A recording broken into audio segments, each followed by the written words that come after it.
مباركا فيه مباركا عليه كما يحب ربنا ويرضى جل جلاله وعم نواله والصلاة والسلام على سيد الحبيب المصطفى صلى الله تعالى عليه وعلى آله وصحبه وبارك وسلم تسليما كثيرا إلى يوم الدين أما بعد.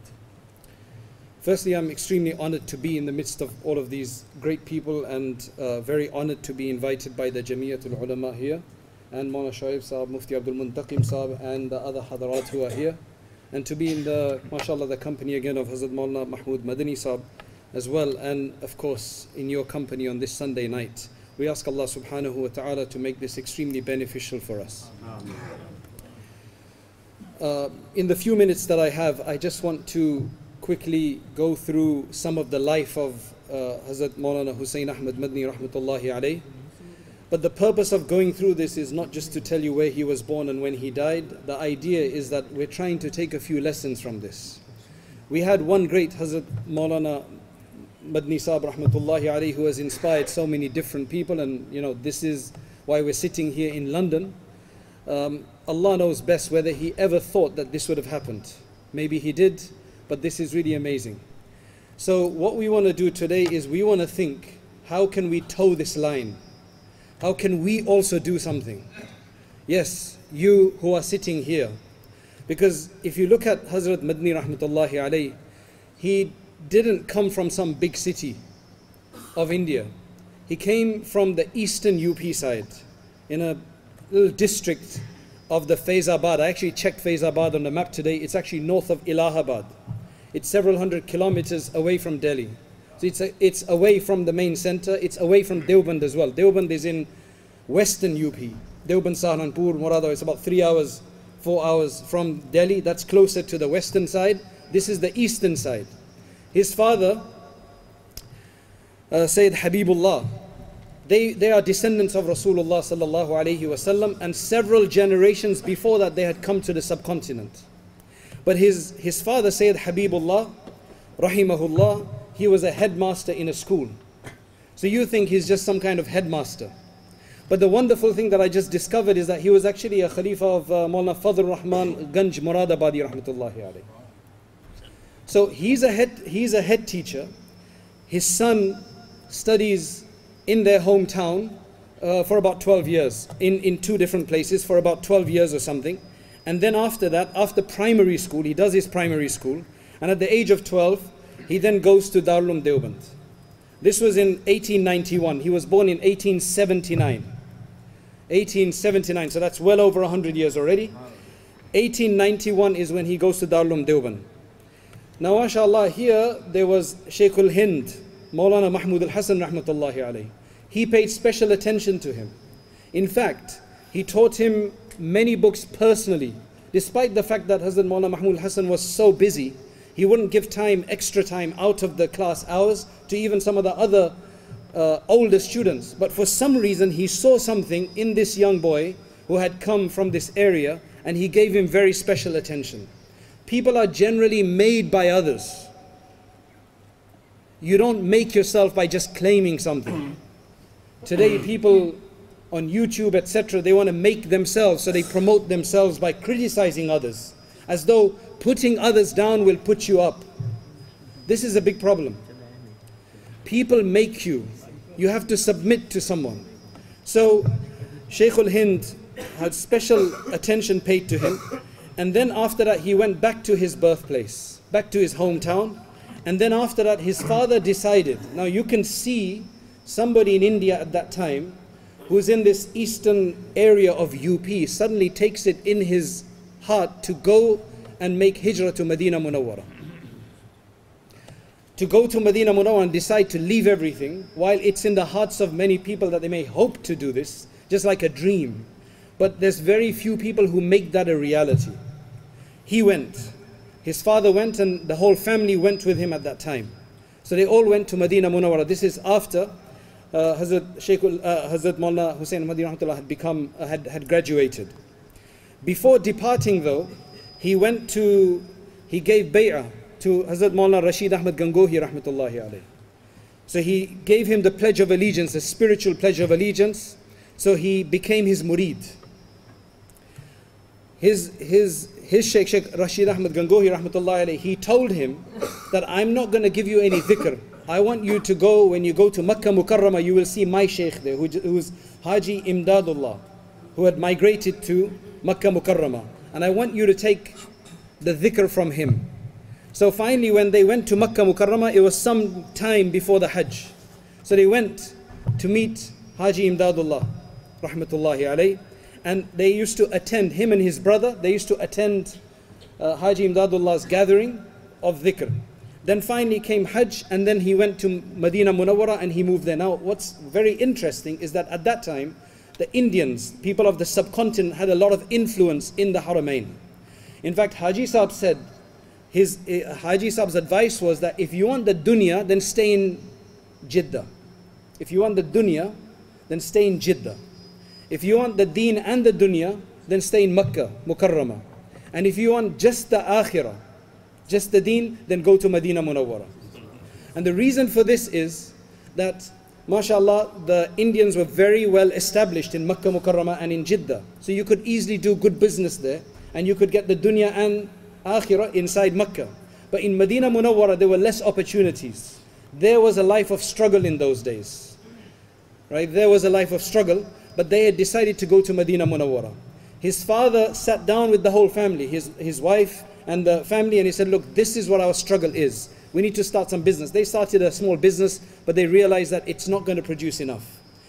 However, for Maulana Hussain Ahmad Madni rahmatullahi alayhi, he remembered that his teacher on his way out, when he had seen him off to go to the Hijaz, he had told him, don't ever stop teaching. You need to continue this tradition. So he went back to India once, and on his return he started teaching. He would teach in the Masjid al-Nabawi. Very difficult to do that now. But in those days he used to teach there for about 12 hours. That was a difficult time for him because he would not take any money for teaching, despite the fact that they didn't have much money. That was a time of struggle.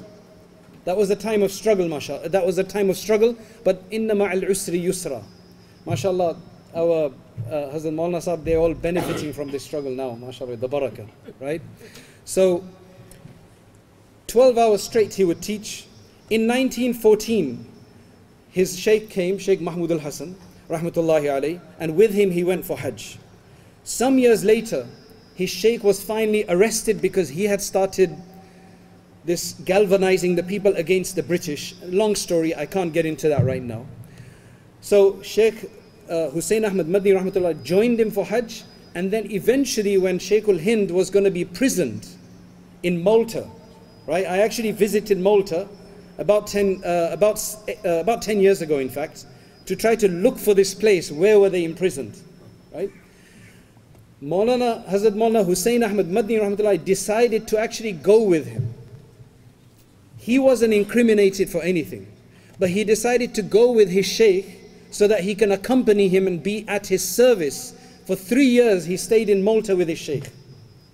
Now you can see how this person is being built. A person who comes from this eastern part of UP, from this small area, you can see how he's being built, how he's benefiting, what the sacrifices he's providing, right? The assistance he's giving to his Shaykh. His Shaykh must have given him so many du'as. Numerous stories about what happened in that prison. You know, this is just literally just a quick overview. Afterwards, alhamdulillah, after about 3 years, but after staying in Malta, they were freed. He was freed, so they returned back to India. This is where, in 1920, he became involved in the political work with the Jamiyat, with the Indian Congress and so on, because there was this critical moment at that time of the British causing all the issues there, right? Causing all the issues there. And now there was this whole discussion of the split. Whatever the case is, there's just one last thing that I want to speak before I finish, which Abdur Rahman Mangera actually told me to speak about. That one of his main contributions, he had numerous contributions, but one of his main contributions, and the most, probably a very unique feature about him, is that he took part in the politics of the time. This was, as I said, a very critical moment in the history of the subcontinent. He wasn't a politician just riling people based on emotion or zealotry. That's not what he was. Neither was he a two-faced career politician full of hypocrisy and false promises. That's not what he was either. What set him apart is that he actually had a very intellectual and a well thought out theory on how politics in India can work. That's where he produced this wonderful book, which I had an opportunity to read several years ago. And when I read it, I was amazed because it actually helps to understand and guide us in this country. While not fully, because there are differences between the Indian subcontinent and the UK. Because the Muslims here are primarily immigrants, whereas the Muslims in India are there from thousands of years. So they can lay claim to the land in a much more stronger way than some of us can here. We're still deciding whether back home is here or there. You know, we still have a lot of things to take care of. But this is such a wonderful, wonderful book where it goes into discussion with Allama Iqbal, who was in Pakistan. Allama Iqbal felt that the only way you could come together was under the name of Islam, only Muslims. But Maulana Hussain Ahmed Madni rahmatullahi alayhi, he advocated the coming together of Hindus and Muslims against the common enemy, the British of the time, right? That they can come together under the banner of what he called the Qawmiyya, right? Under the banner of the Qawmiyya, right? Which is a cosmopolitan, what do you call that? Composite nationalism. A composite nationalism. A nationalism that is based on various different people for the same goal, though they have different religions.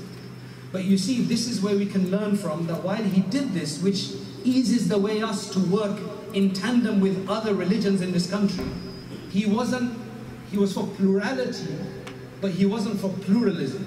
The difference between plurality and pluralism, plurality is that we can come together on certain ideas for a common defense against a common enemy, right? Which we have no problem with.